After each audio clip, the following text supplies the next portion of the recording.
மண்ணில் விளைந்த மாணிக்கம். ஆண்டவரின் அன்பு செயலால் உருவாகி பெற்றோரின் அரவணைப்பால் சமுத்திரமாக உருமாறி இறைவனின் வல்லமையை பாரெங்கும் அறிவித்திட அபிஷேக எண்ணெயால் அர்ச்சிக்கப்பட்டவரே, பல இடையூறுகளை தாண்டி எம் மண்ணில் தடம் பதித்தவரே, விண்ணக ராக்கினியை பற்றி பிடித்தவரே, இறை தந்தையின் மாட்சியை மகிமைப்படுத்தியவரே, திராட்சை கொடியோடு இணைந்துள்ளது போல இரட்சகரோடு இணைந்தவரே, பெண்களின் அறியாமையை கண்டு மனம் உருகியவரே, அழியா செல்வமாய் அறியாமைக்கு மருந்தாய் அறிவொளியை பெண்களுக்கு புகட்டியவரே, இத்தரணியில் பெண் கல்வி உயர முனைப்புடன் தோள் கொடுத்தவரே, மரியன்னையின் தூய இதய சபையை பூமி தாயின் மடியில்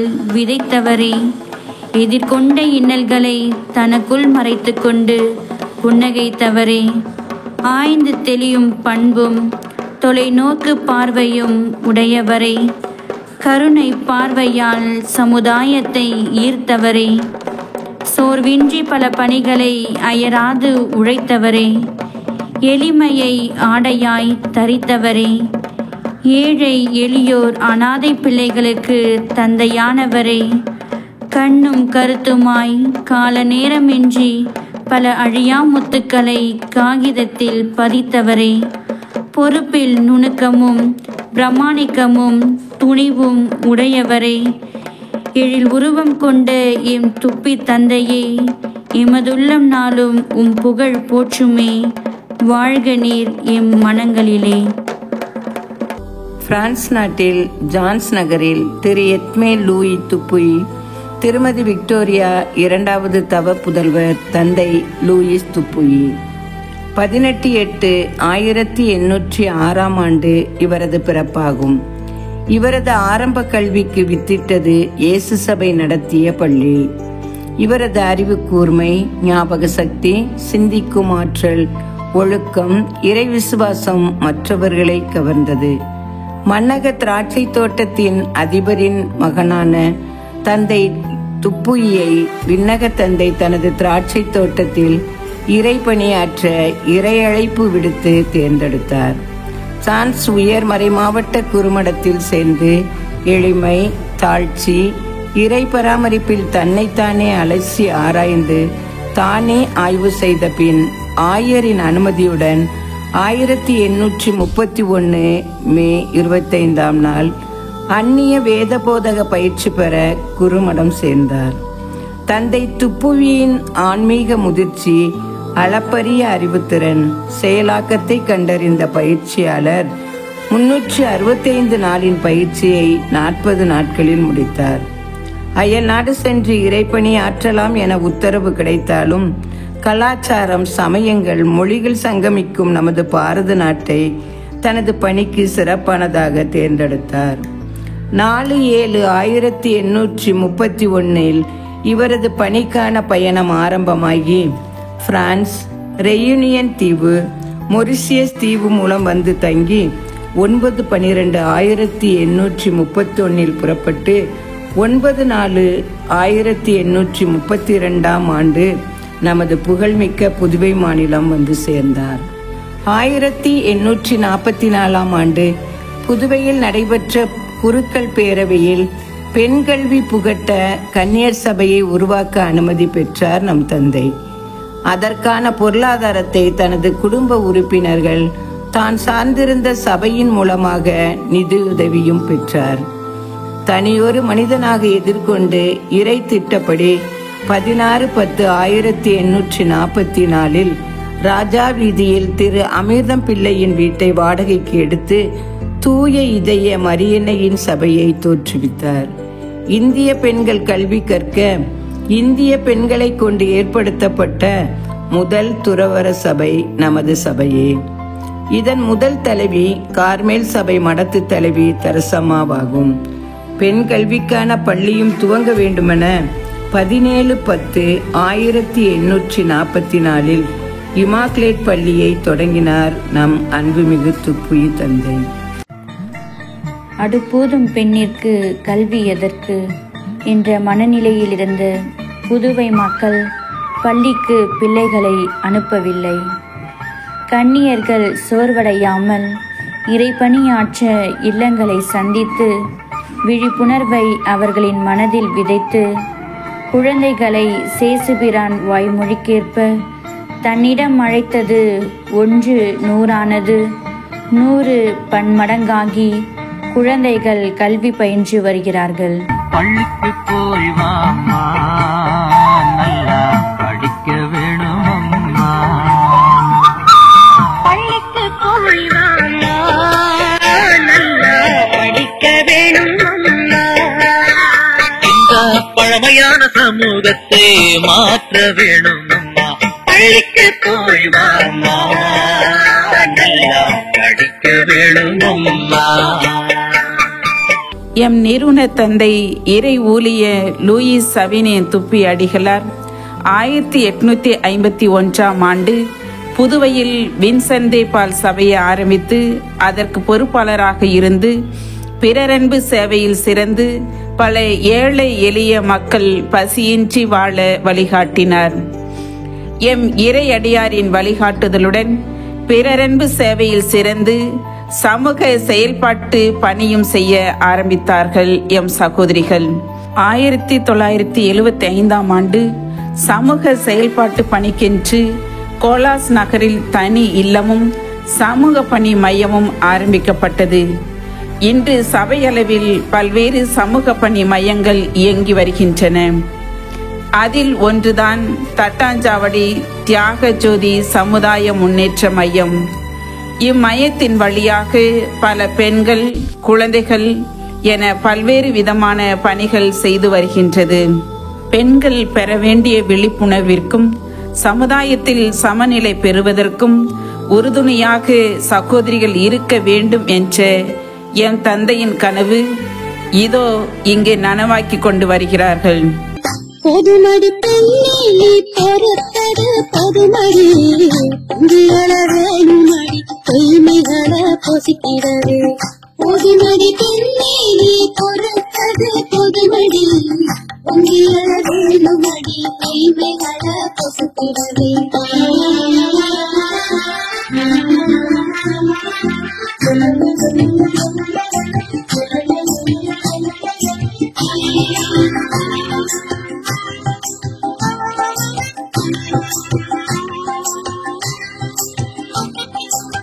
சான்பிள்ளானாலும் ஆண் பிள்ளை வென்றாயே, ஆணுக்கினி பெண்ணென்று அடிமனதி கேட்பாயே. சான்பிள்ளானாலும் ஆண் பிள்ளை என்றாயே, ஆணுக்கினி பெண்ணென்று அடிமனதி கேட்பாயே. பெண்குத்தி பெண்குத்தி அடிகள நெருப்பிடும், பெண்குத்தி பெண்குத்தி அடிகள நெருப்பிடும். அழுத்தி இருக்கும் பல மொழிகளை அறுத்துவிடு, எவருக்கும் பொதுவான நீதிமொழி படைத்துவிடு. பொதுமடி பெண்ணை பொறுத்தது பொதுமடி வேணுமடி கொள்மைகளை பொசிக்கிறதே.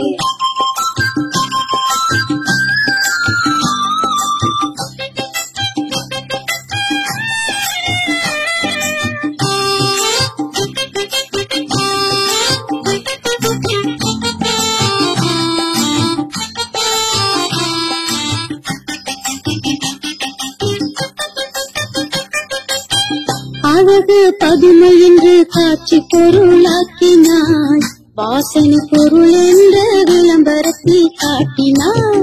அழகு பதுமை என்று காட்சி பொருளாக்கினாய், வாசனை பொருள் என்று விளம்பரத்தில் காட்டினாய். போக பொருள் என்று விலை சொல்லியிருக்காயே, போக பொருள் என்று விலை சொல்லியிருக்காயே. பொருள் அல்ல புயல் என்று புரிந்து கொள்வாய் என்னாலும், மனத்து சித்தாந்தத்தை மண்ணுக்குள்ளே புடைத்து விடு. பொதுமடி பெண்ணை பொறுத்தது பொதுமடி வேணுமடி கொள்மைகளை பொசிக்கிறதே. பெண் கல்விக்கு சமூக எதிர்ப்பு இருந்த காலத்தில் பெண் கல்விக்கு வித்திட்டவர் எம் தந்தை. இன்று என் பெண்கள் விழிப்புணர்வு பெற்று பெண் கல்விக்கு முக்கியத்துவம் தந்து வீட்டை விட்டு வெளியில் சென்று பல பட்டங்கள் பெற்று பல துறைகளில் பெண்கள் முதலிடம் வைக்கும் நிலையை பார்க்க முடிகிறது.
பெண் கல்வியை வளர்த்தெடுக்க, படிக்கும் பிள்ளைகளின் எண்ணிக்கையை அதிகரிக்க, வகுப்பில் நன்கு தேர்ச்சி பெற்ற பெண்களுக்கு பரிசுகள் வழங்கப்பட வேண்டும். அதன் மூலம் பெண் கல்வி நிலையங்கள் வளர்க்கப்பட வேண்டும் என கூறிய எம் இறையடியாரின் செயல் இன்றும் செயல் வடிவம் பெற்று வருகிறது.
ஏழைகள், ஆதரவற்றோர், இளம் கைப்பெண்கள் இவர்கள் மீது மிகுந்த இரக்கம் கொண்டார்.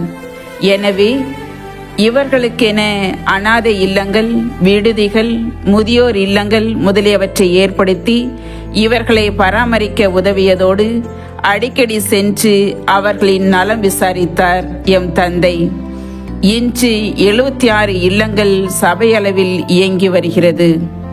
இளம் பெண்கள், கைவிடப்பட்ட பெண்களுக்கு விழிப்புணர்வு பயிற்சி, ஆற்றுப்படுத்துதல், தையல் பயிற்சி போன்றவை கற்றுக் கொடுத்து வாழ்வாதாரத்தில் முன்னேற வழிகாட்டப்படுகிறார்கள். இறை ஊழியரே, லூயிஸ் சவினியேன் துப்புயி தந்தையே, உம் பணியினை தொடர உதவிடுவாய். எங்கள் சபையினை காத்திட என்றுமே நீரே துணை புரிவாய்.